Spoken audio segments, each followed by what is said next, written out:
everyone, in today's video I will guide you about Fantasia AI. Watch the video till the end and don't miss any important step. Let's get started. Fantasia AI is a cutting-edge chat app that uses advanced AI language models to deliver immersive, interactive conversation with virtual creators.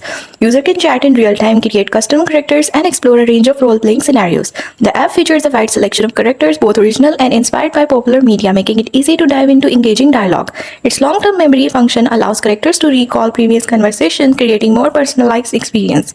User can also build their own AI companions, complete the unique personalities and backstories, further enhancing the depth of interaction. Fantasia AI is available across multiple platforms.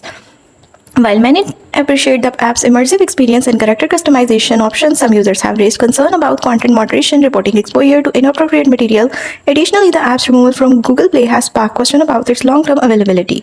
Fantasia AI offers a distinctive platform for AI-powered interactions, blending creativity and personalization. However, potential users are encouraged to stay informed and exercise discretion due to moderation and accessibility concerns. Don't forget to like and subscribe for more content like this.